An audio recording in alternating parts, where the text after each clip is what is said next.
This is because there is no performance of the purificatory process known as samskars, which begin from the time of the mother's pregnancy and continue up to the point of the individual's death. No one can be classified as a member of a particular caste, especially of a higher caste, Brahmana, Kshatriya, or Vaishya, simply by birthright. If one who is not purified by the process of the seed-giving ceremony or Garbhadan samskar is immediately classified among the Sudras, because only the Sudras do not undergo this purificatory process. Sex life without the purificatory process of Krishna consciousness is merely the seed-giving process of the Sudras or the animals. But Krishna consciousness is the highest perfection by which everyone can come to the platform of a Vaishnava. This includes having all the qualifications of a Brahmana. The Vaishnavas are trained to become free from the four kinds of sinful activities: illicit sex, indulgence in intoxicants, gambling, and eating animal foodstuffs. No one can be on the Brahmanical platform without having these preliminary qualifications, and without becoming a qualified Brahmana, one cannot become a pure devotee. Thus, in the purports of the humble servants of His Divine Grace, A.C. Bhaktivedanta Swami Prabhupada, to the 10th canto, 86th chapter of the Srimad Bhagavatam, entitled Arjuna kidnapped Subhadra and Krishna blesses his devotees. So in these last verses we see that Srutadev followed the instructions of Krishna and worshipped those Brahmana devotees. Here it talks about the Dvijottama, the best of the Dvijas, and it's not modified by the term Saha Krishna, who were with Krishna. So obviously, because they were with Krishna, they must have been the best of the Dvijas, because only the best people are qualified to accompany Krishna. So he worshipped them with great attention and devotion. And not only he did so, the king also did so. So one was a Brahmana, one was a Kshatriya, and they both worshipped these Brahmanas who were great devotees. And then it says they attained Shadgatim, they got the ultimate goal because of that. And then the next verse talks about Bhagavan Bhaktiman. The Lord has devotion to the devotee.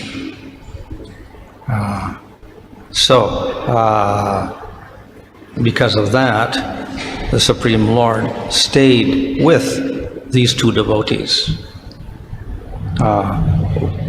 One was a Brahmana, the other was a Kshatriya, but he treated them equally, not one better than the other. So because Krishna was a Kshatriya, maybe he would favor a Kshatriya and think he's better. Or because Krishna's already instructed the Brahmana, you worship the devotee Brahmana, then one may think that the Shrutadev was superior because he was a Brahmana as well as a devotee, whereas the king was a Kshatriya and a devotee, so therefore more respect should be given to the Brahmana devotee. But no, he just says he blessed them both. He lived with them both. He fulfilled both their desires equally. So in this way, ultimately the Varna was not important at all, but the devotion, and that's the emphasis here. We say Bhakta Bhaktiman, the Lord is attracted or is very devoted to his devotee. So that is the ultimate qualification for getting the mercy of the Supreme Lord. So because they were devotees, they got the mercy of the Lord and they attained the ultimate destination. And he also gave them instructions. Here it says Sanmarga, and that's commented on the whole next chapters about the personified Vedas, prayers to the personified Vedas. So it's a continuation of explaining what is this path that Krishna instructed. So that then the next section is inquires about how can material words communicate something which is spiritual. So the Vedas are the say, the path of spiritual path, but then if they're made out of words, how they can describe the Supreme Lord, who's beyond words. So that's the basic idea behind the prayers of the personified. And then that's explained how the Vedic literature can represent the Supreme Lord and express the Supreme Lord, even though he's beyond the gunas. So anyway, the Lord was merciful to both of these devotees because of their devotion. Here the Lord is described as having bhakti. That usually we think of the devotees as having devotion, and we call it bhakti yoga because we practice this to attain prema. But here we see that the Lord has bhakti also. We have bhakti for the Supreme Lord. So the Supreme Lord cannot have bhakti for himself. So he is bhakti for the devotee. So generally we define bhakti and prema as Krishna anusilanam, cultivating a relationship with Krishna. But we cannot use that same definition for Krishna. He's not cultivating a relationship with Krishna. So here the word changes its meaning a little bit because it indicates the opposite. But that is also so because we speak of bhakti in relation to Supreme Lord, and then the devotee is called the asraya, and the Lord is called the vishaya. He is the object of love. So we generally speak like that from the devotee's point of view because we're trying to attain perfection of bhakti and called prema. But the same bhakti operates in the opposite direction from the Supreme Lord to the devotee. So in the case of the Supreme Lord, he also has bhakti, but he is the asraya, and the devotee is the vishaya. He is the object of love. So then the devotee has a rasa for the Supreme Lord. The Supreme Lord has rasa for the devotee. So it goes both ways. So therefore we can use the terms in the same way, though the vishaya is different and the asraya is different. So for the Supreme Lord, the object of devotion is the devotee. And by the relationship with the devotee in response to the devotee, the Lord has rasa as well.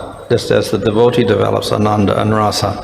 And so the Supreme Lord himself has rasa and ananda because of the relationship with the devotee. So the definition of the Supreme Lord is he is ananda, he is bliss. And this is often described as the main characteristic of the Supreme Lord, bliss. But how does he experience that bliss? So then the answer is through rasa. So rasa is required, but then rasa requires not just Krishna, but an object of his devotion, and then he can get rasa. So that means that ananda implies that there is Krishna and his devotees. And this is how Krishna experiences ananda. So then we can say that the devotee is essential to the very nature of the Lord because bliss is essential to the nature of the Lord. So therefore the devotee also is necessary. Yeah, so that is the explanation. Why does the Lord have a spiritual world at all? Why are there jivas at all? Why does it have a Supreme Lord? And the answer is because of bliss. So the whole spiritual world and the manifestation of the jivas and the devotees is an expression of the Lord's bliss. There is no causal factor. Because he wants to be blissful, then he manifests jivas or whatever like that. Rather, simply, the Lord is blissful, then automatically there are jivas serving the Lord, there are devotees there, etc., and rasa exists. So, in this way, the devotee and the Lord are eternally manifested together, and this produces ananda. So the Lord experiences bliss, but then the devotee also experiences bliss. So it's not just the Lord's bliss, it's also the devotee's bliss. And because of the devotee's bliss, the Lord becomes more attracted to the devotee. So in this way, the relationship between the devotee and the Supreme Lord is very, very intense.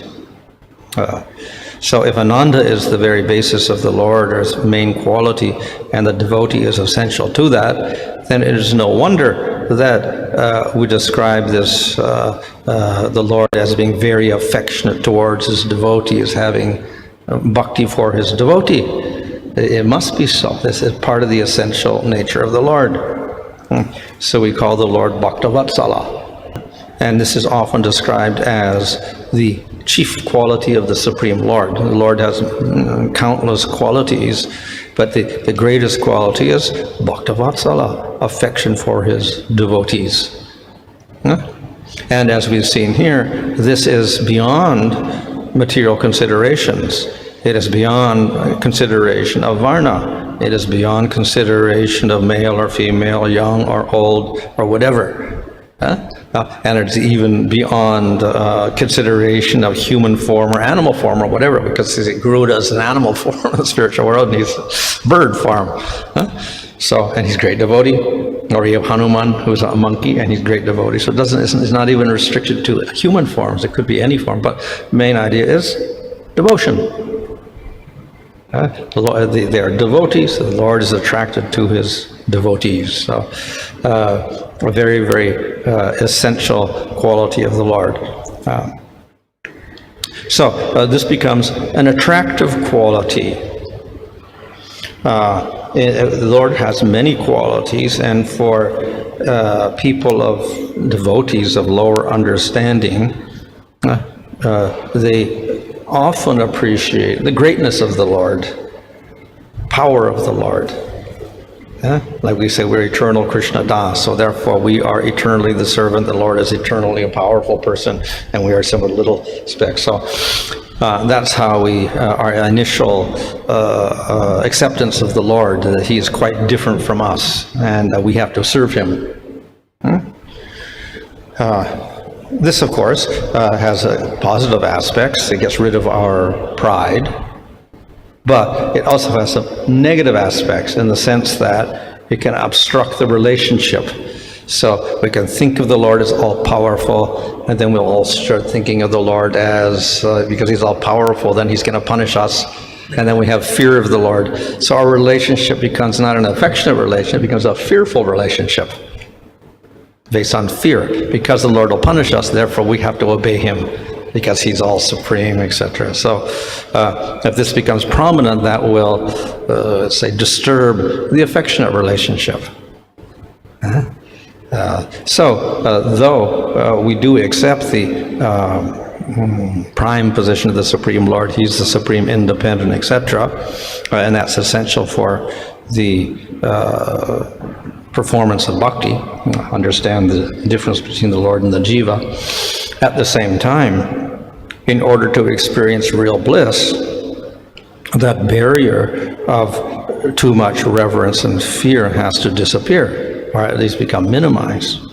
Otherwise, the bhakti aspect cannot function properly. Of course, in all forms of the Lord, the same dynamic is there between the affection and the fear aspect or respect. And of course in Vaidhi Bhakti itself, this is quite prominent. But even there, if one comes to the stage of realizing the Lord, whether it is Vishnu or Krishna or Rama or anyone, in bhava and prema, then the fear aspect diminishes quite a lot. The respect also diminishes somewhat, and the affection is very spontaneous at that point. But if one has done Vaidhi Bhakti, then there is still a trace of that great respect and regard for the Supreme Lord.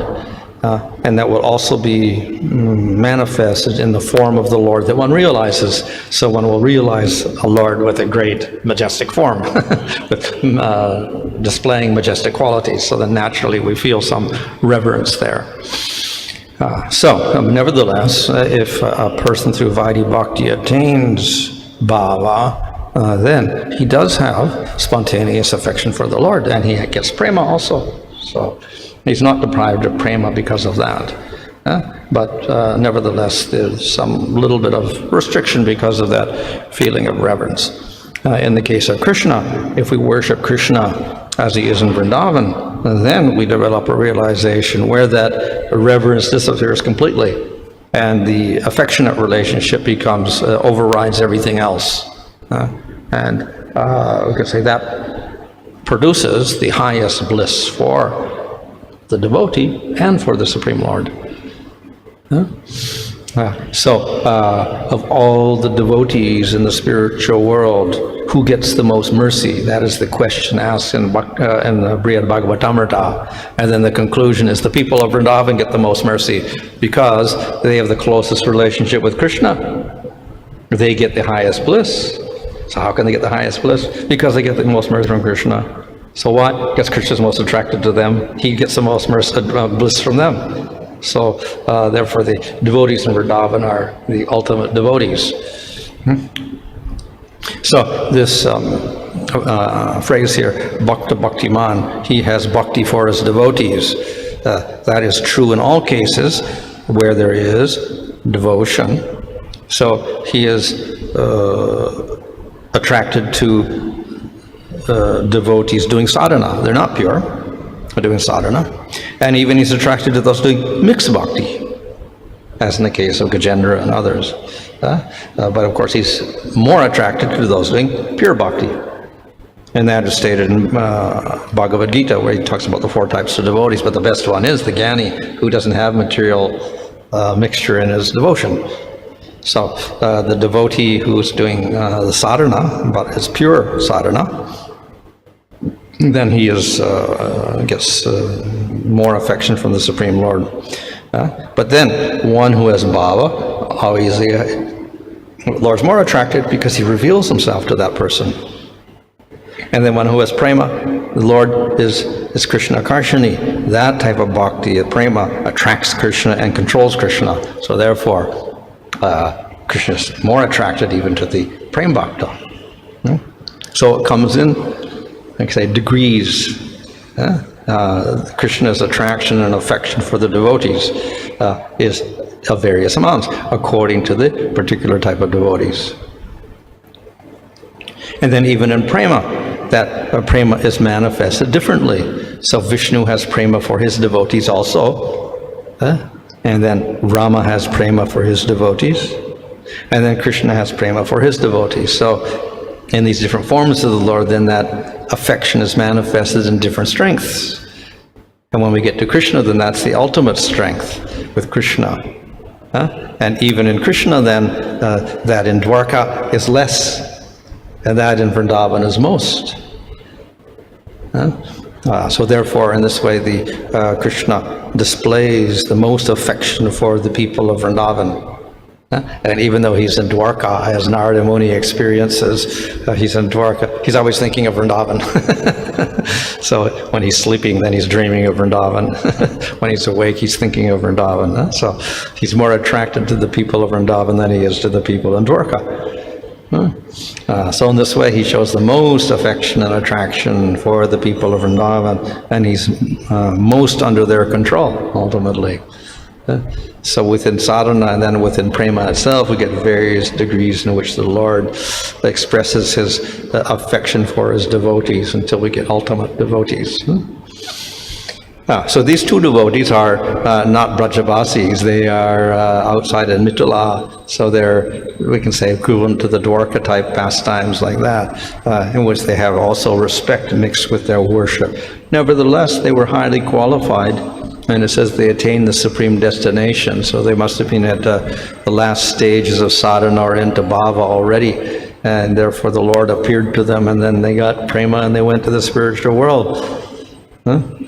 But then their devotion is a little bit different from the devotion of the people of Vrindavan, because that is not tinged at all by the respect that is shown to Krishna in his Dwarka form.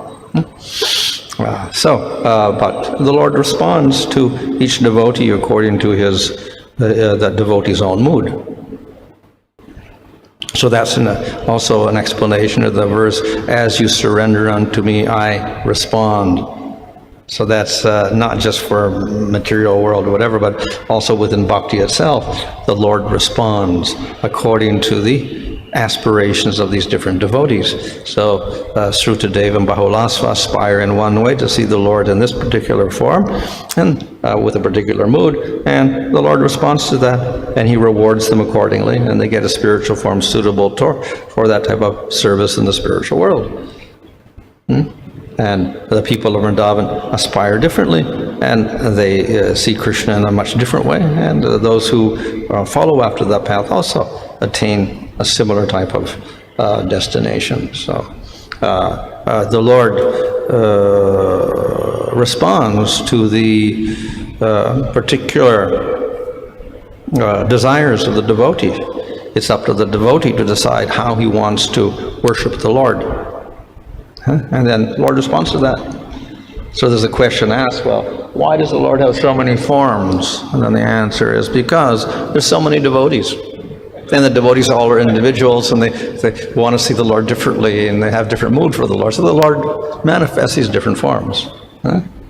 So even in the form of Krishna, different devotees are there. So the Lord manifests himself slightly differently.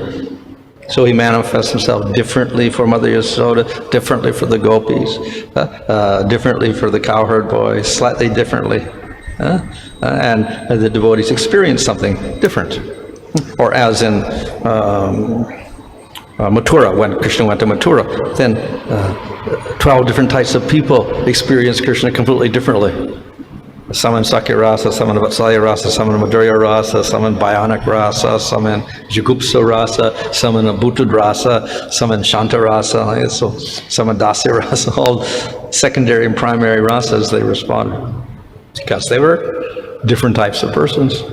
Of course, some of those relationships were not even rasa, a direct rasa. They were because they were expressed in enemies like Kamsa. And the enemies, the fear rasa and the anger rasa were not real rasas at all. They were material in one sense because they had no favorable relationship with Krishna.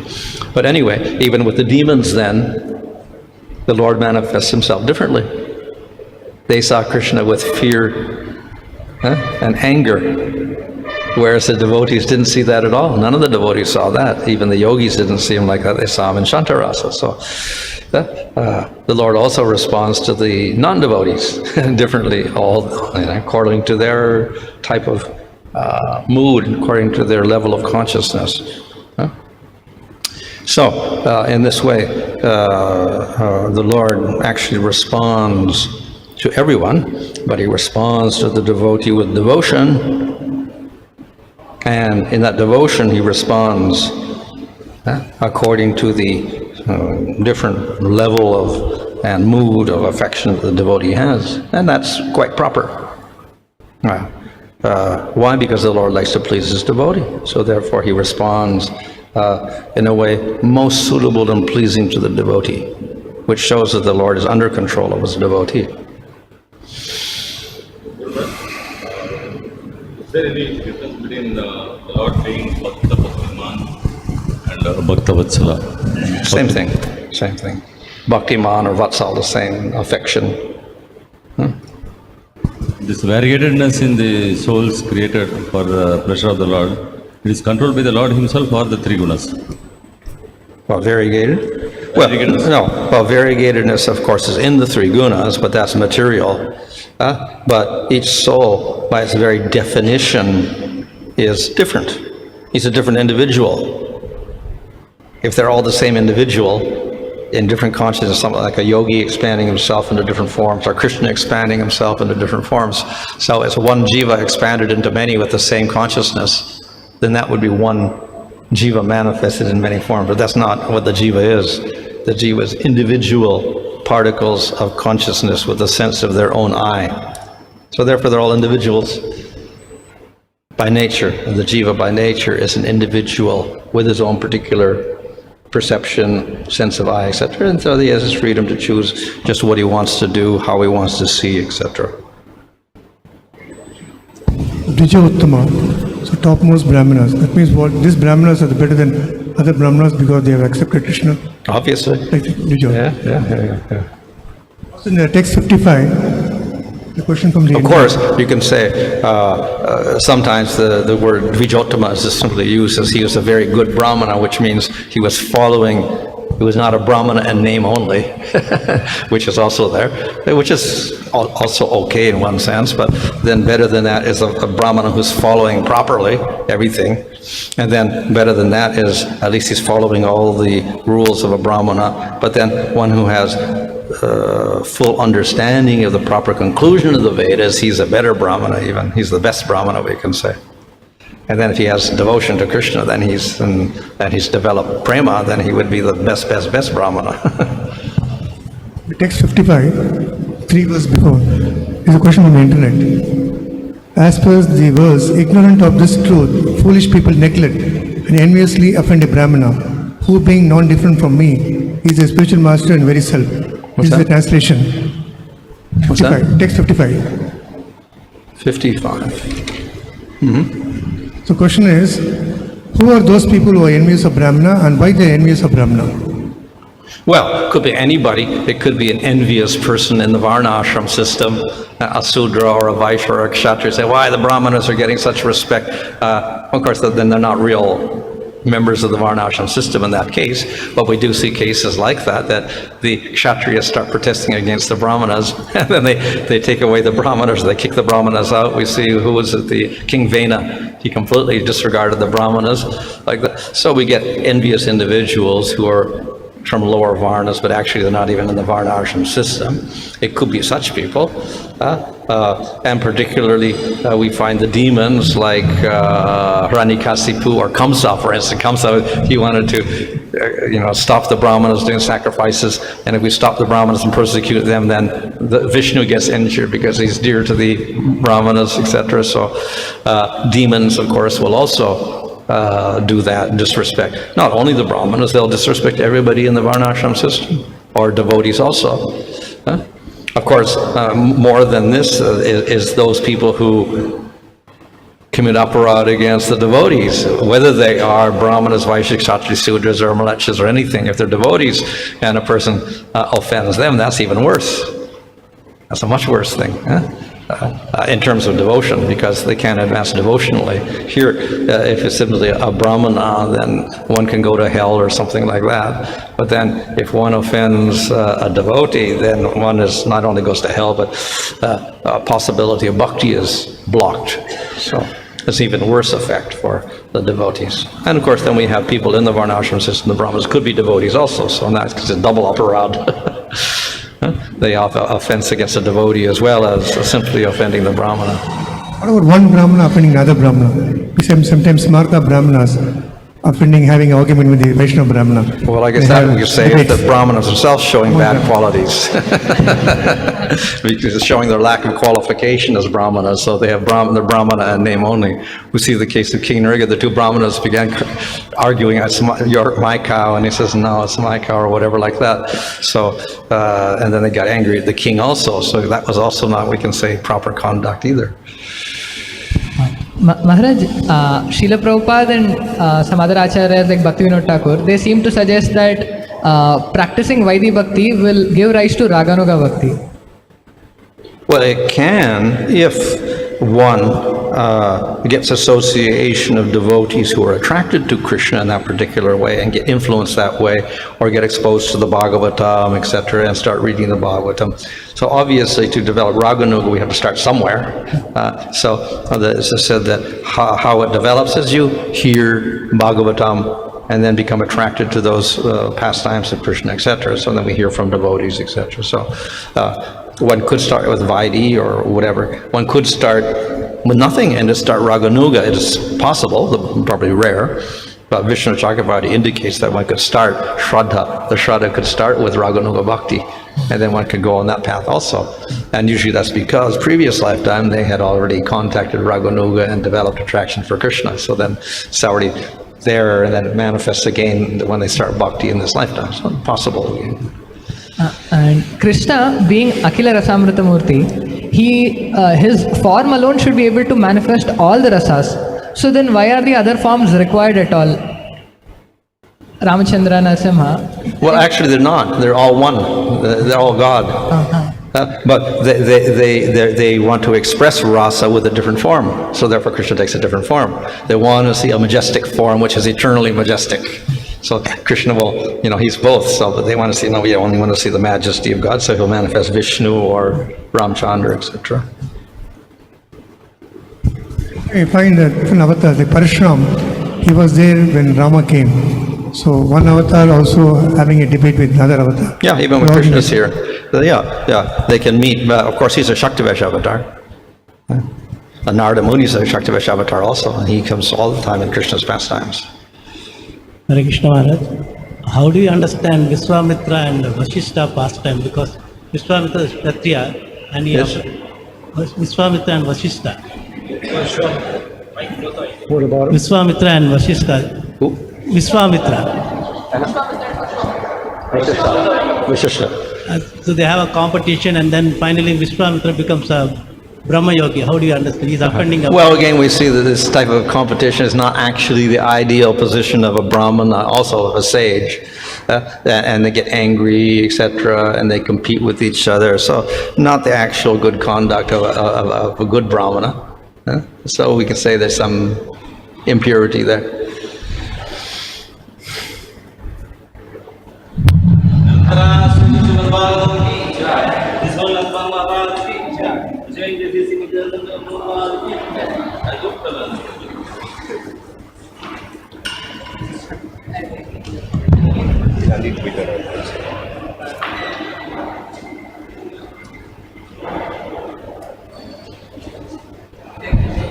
Krishna Hare Hare Ram Hare Ram Ram Ram Hare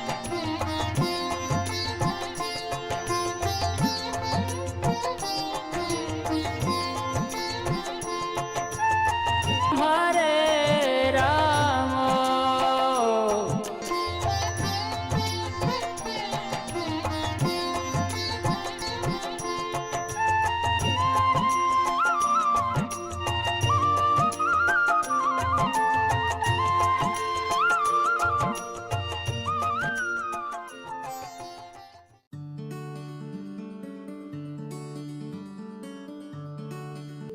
To get the Kindle edition of the book, we can visit Amazon website for your country.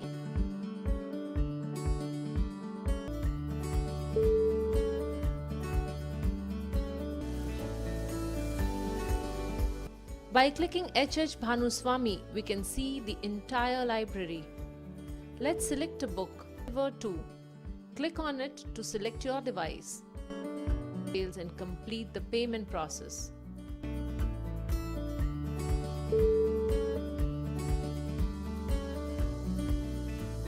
Books are free with Kindle Unlimited. We can get them by clicking.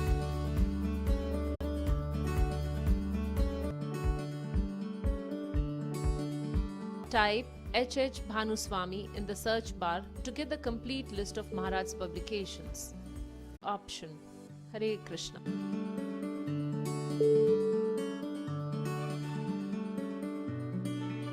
Hare Krishna Hare Krishna Krishna Krishna Hare Hare Hare Ram Hare Ram Ram Ram Hare Hare.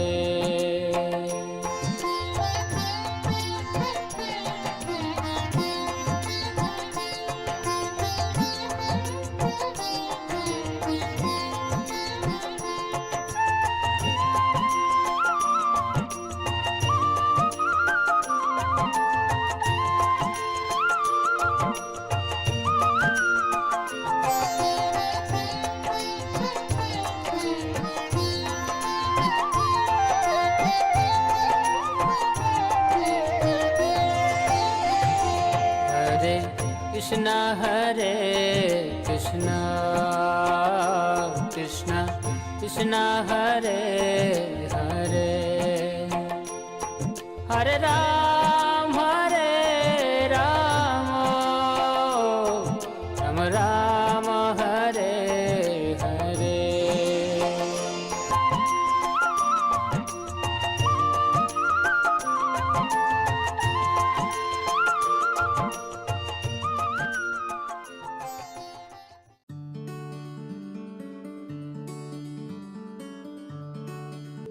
To get the Kindle edition of the book, we can visit Amazon website for your country.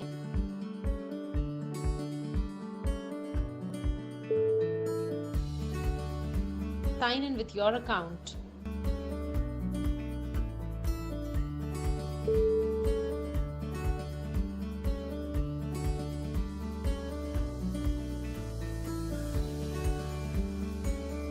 We can search the book by typing the title of the book or type H.H. Bhanuswamy in the search bar to get the complete list of Maharaj's publications.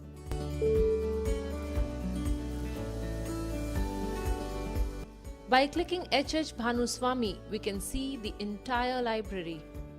Let's select a book, say Gopal Champu.